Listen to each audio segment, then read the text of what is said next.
Stir-fried rice cakes with pork loin. These are sliced large rice cakes. So it's like one giant rice noodle that's then thinly sliced. And I don't soak these, I just kind of peel them apart. I do put them in a bowl with a little bit of water, but it's not like they have to soak until they're super soft.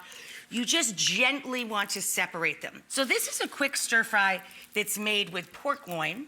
You could make the exact same dish with any lean protein that you like, that you prefer. You could certainly make it with chicken. This guy, we're gonna season with a little bit of light soy sauce. And this is our salt in the dish. We're going to add white pepper, nice dusting. So now we have our salt and our pepper. We're gonna add a sprinkle, about a tablespoon or so, of cornstarch, and then a little bit of sesame oil. Now that's for flavor, that's not to cook. That's just for the flavor, okay? So now we're gonna give that a little stir and let that hang out a bit. For the rest of the dish, we have Napa, which is extremely quick cooking. We have a big bunch of scallions. If the scallions are running really tiny like this, I would probably have gone with a leek myself, but any kind of green onion works.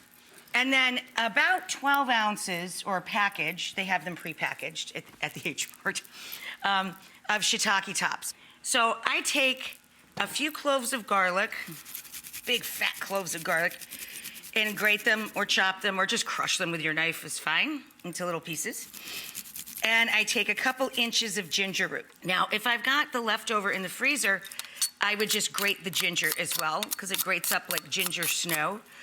If it's fresh and I'm using a big hunk of it and I'm making a couple meals that incorporate ginger that week, I just cut little matchsticks like this, a nice good handful of matchsticks. All of our mise en place should be as close to the stove as possible. And the first thing we're going to do is use a high temperature oil to get the pork browning in our big old cast iron pan. When the pork loin gets nice and brown, move it over to the sides of the pan and into the center, add a little more oil and add your shiitake mushrooms and your cabbage. So we let that wilt down a little bit. And over here we have 2 tablespoons of oyster sauce. We're gonna add about 3 tablespoons of Shaoxing or rice wine or dry sherry, your choice. A couple tablespoons of that light soy sauce, which just means it's salty and a little thinner than the dark. And then about half as much of the dark soy sauce. And a good sprinkle of superfine sugar, about a tablespoon. And then we're gonna whisk this together. And a little of our dark sesame. Okay? Then we're going to take these guys, the gang, the ginger, the garlic, and green onion. We're gonna add the gang to the party. We add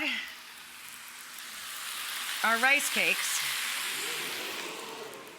a couple of cups of beef or chicken bone broth or stock, and our delicious crazy sauce.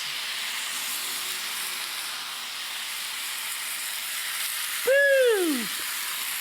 And then we're gonna take foil and cover the top to trap all of the steam and all of that flavor into the pan. Take the foil top off after about 3 minutes. That's when your rice cakes should be just tender, and then just start doing what I'm doing. Tossing everybody together and sinking the rice cakes down there for another 2 to 3 minutes. So it takes about 5 or 6 minutes from the time the pork is browned to finish the dish, ultimately. We just want that sauce to thicken up a little bit at the very end there. Okay, so we have our cilantro, our beautiful flowering chive tops. Oh my God. I know. You take the whole baby right to the table, and you will definitely have leftovers unless you got a crowd.